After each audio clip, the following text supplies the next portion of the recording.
Je m'appelle Vanessa Druet, j'ai 30 ans et je suis mère au foyer d'un petit garçon de 2 ans. Toutes les premières fois qu'on trouve dans l'évolution d'un enfant, à l'EAC ou à la petite bulle, ils nous rassurent vraiment. Ils sont toujours là à l'écoute pour que je puisse partager mon expérience avec d'autres mamans, que mon fils puisse voir d'autres enfants de son âge. Je fais les ateliers si mon fils rentre dans l'âge. C'est une dame qui fait des cours de danse, qui vient montrer des pas de danse adapté à l'âge de l'enfant. Et on le voit que lui, il est tout heureux d'avoir partagé ce moment-là avec maman. Et tous les jeudis, il y a des soirées débats. Là, comme là, demain, il y a une soirée débat sur les enjeux du jeu autour des enfants. Puis après, là, il n'y a pas longtemps, on m'a parlé des cours de français. Je trouvais ça important de me remettre à niveau. Et là, je pourrais vraiment m'épanouir en tant que maman, en tant que femme, en tant que mère. Donc, je m'appelle Edith Bérard, je suis assistante maternelle AM. Et donc, ça fait à peu près depuis l'année 1998 que je vis à M. Donc aujourd'hui, je fréquente l'EAC dans le cadre du relais assistante maternelle le mardi matin et aussi par rapport aux ateliers que propose le relais donc sur le lundi matin. Ouais, je dirais au maximum, des fois on est à peu près 14 enfants et puis 6 ou 7 assistantes maternelles. Mais bon, Marie propose quand même des ateliers décentralisés où justement elle va dans les différentes communes. Et c'est vrai que le relais, c'est cette ouverture aussi vers d'autres assistantes maternelles parce que finalement, elle travaille beaucoup seule chez elle.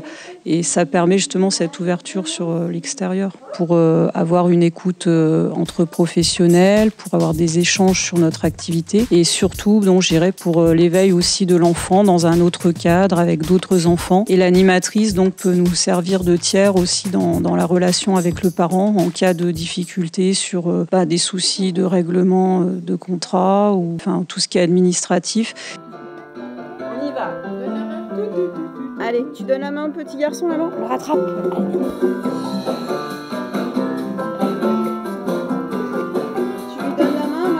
Je m'appelle Esteban et j'ai 8 ans. Moi, je venais là pour faire mes devoirs. Des fois, on rigolait, des fois, on lisait des histoires. Avant, je comprenais pas les exercices, alors je voulais pas faire mes devoirs, je pleurais. Maintenant, quand je fais mes devoirs, j'y fais direct. C'est Émilie qui m'a aidée à comprendre. Elle m'a appris à lire comme il faut, à écrire comme il faut. Parce qu'avant, j'écrivais pas sur les lignes.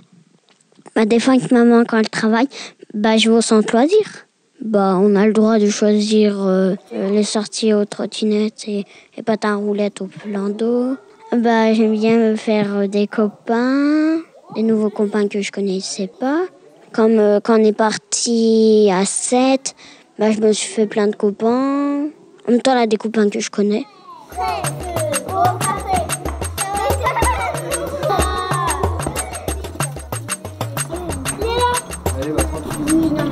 Après, on ira ranger son bouteille dans son sac.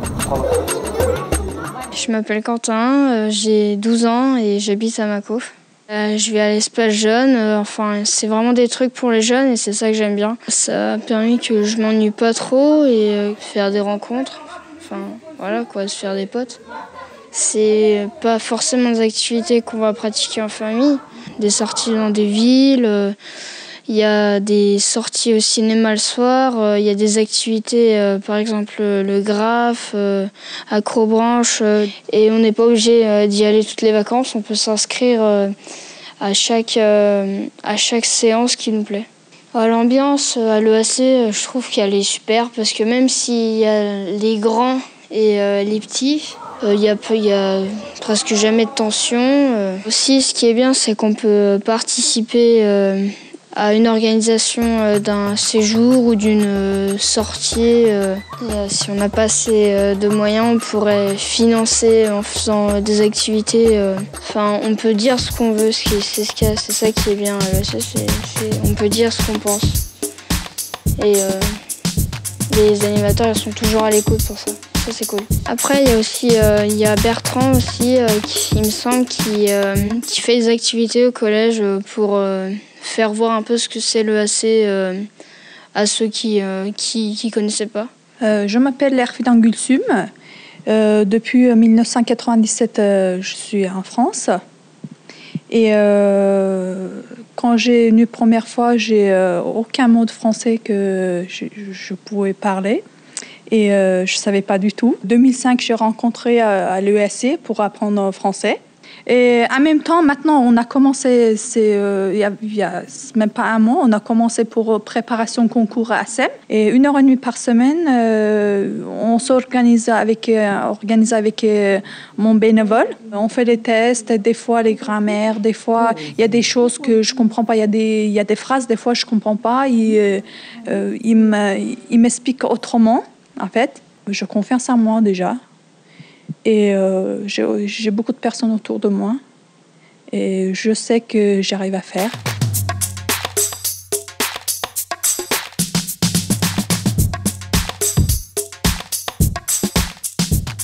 Alors, je m'appelle Daniel de Risbourg, j'ai 63 ans. Je suis originaire du nord de la France, de Lille précisément. Le fait d'avoir frappé à la porte de l'EAC, d'avoir participé à plein de choses, ça m'a effectivement permis de passer de la vie active à la vie de retraité beaucoup plus facilement. J'ai fait donc du bénévolat, c'était d'apprendre le français à des étrangers. Ça me prend en général 1h30 à 2h par cours. Et je fais 3 cours par semaine. Maintenant, je fais partie du conseil d'administration. Chacun, à son niveau, peut participer à la vie du canton, donner son avis. Le fait d'être dans une petite commune et de pouvoir participer à tout ça, ça m'apporte beaucoup de choses. Je m'appelle Marie-Jo Météro, j'ai 65 ans. Je suis à la retraite depuis 5 ans. Et je suis membre du CA, je suis membre du bureau. En tant que bénévole, j'essaie de participer le plus possible à tout ce qu'organise l'EAC. Ça peut être des repas partagés, l'organisation d'un marché gratuit, l'organisation de la SSI, c'est-à-dire Semaine de la solidarité. L'EAC nous met à disposition une salariée qui nous accompagne dans la réflexion, dans l'organisation, et pour que toute la journée soit une réussite pour tout le monde. Le projet Voyage au Maroc va avoir lieu du 1er au 10 avril et on ne savait pas trop comment s'organiser. Qui est une dynamique de groupe, qui est une connaissance de chacune. Donc on a poussé aussi la porte de l'EAC et l'EAC nous a mis en relation avec l'ADENS qui organise ces voyages solidaires.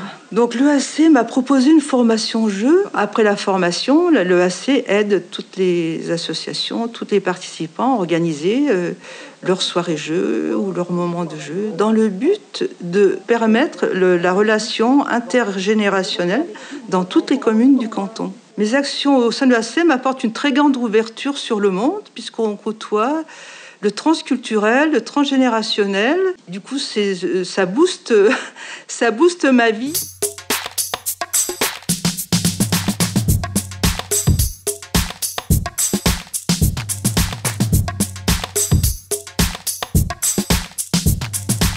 Je suis Joanna Batista, j'ai 18 ans et j'habite ici à M depuis janvier 2013. J'ai allé pour la mission locale. Aujourd'hui, vous aimeriez travailler dans quoi ? Bon, j'aimerais beaucoup le secteur de l'hôtellerie-restauration. D'accord. Donc, vous savez très bien que dans ce secteur, il faut pour pouvoir s'exprimer avec les clients, il faut parler très bien le français. Donc, moi, je vais vous proposer, on a une formation qui est dispensée par un organisme qui s'appelle AIDE, sur Montier, une formation apprentissage de la langue française. Et dans le cadre de votre projet professionnel, dans cette formation qui dure à peu près 4 mois, vous avez 2 stages en entreprise pour la validation de vos projets. Avant cette formation, comme je n'ai pas beaucoup de qualifications, je ne connais pas beaucoup de gens, comme je n'ai pas d'idée qu'est-ce que je vais faire pour mon futur. Et maintenant, j'ai déjà un projet professionnel. J'ai déjà regardé un peu mon futur ici, à faire mon travail avec mes amis, mon copain, tout ça. Je m'appelle Christiane Chenu, j'ai 63 ans et puis je suis à la maison. J'ai élevé mes enfants, mes petits-enfants et puis tout d'un coup, j'étais un peu seule. Alors j'avais besoin de sortir, oui. L'EAC a mis en place des rencontres tricot Alors évidemment, ça m'a intéressée. Nous nous retrouvons à quelques-unes pour tricoter. Et l'association nous a mis en lien aussi avec SOS Préma. Alors nous, à l'EAC, nous confectionnons des petits vêtements distribués dans les services Préma des hôpitaux de Chambéry et d'Annecy. Nous nous retrouvons dans le hall de l'EAC. Nous voyons passer pas mal de gens. Nous discutons. C'est vrai que c'est un moment très animé. Ça se termine souvent autour d'un petit gâteau d'ailleurs. Je vais aussi à quelques balades de l'amitié. Alors, elles nous permettent de découvrir des endroits qui sont dans le canton. Il y a même eu des rencontres à Chambéry ou plus loin. En plus, on rencontre des gens vraiment très intéressants. C'est une ambiance très sympathique. Et vraiment, pour moi, c'est vraiment des balades de l'amitié. Au niveau de l'association à la découverte, nous sommes un atelier de peinture qui sert surtout pour les enfants. Et donc, l'EAC nous aide énormément au niveau association. Il y a aussi les petites mini-formations. Nous sommes inscrits sur leur livret, le livret des associations. Donc, vous voyez les peintures que les enfants ont fait là aujourd'hui. Ils se sont amusés à faire des collages. Le fait de venir à l'EAC aujourd'hui m'a permis d'avoir plus confiance en moi, oui. Alors, je m'appelle Amélie, je suis au lycée en terminale S, j'ai 18 ans et je suis animatrice pendant les vacances. La première fois, je suis allée au PIGE, j'ai rencontré Bertrand qui m'a donné énormément d'informations au niveau de tous les problèmes et toutes les questions que rencontre la jeunesse et qu'on n'ose pas forcément aborder avec d'autres personnes. Là, si j'ai une question, je sais où aller et je sais qu'on m'accueillera avec une réponse. L'année dernière, j'étais un peu perdue au niveau scolaire. Je savais pas de quel domaine je voulais aller. Et avec le PIGE, j'ai pu faire mes 3 stages BAFA qui m'ont mis en confiance, qui m'ont donné de nouvelles expériences. Et puis par le biais du BAFA, j'ai découvert le service volontaire européen, donc pouvoir travailler 1 an maximum à l'étranger.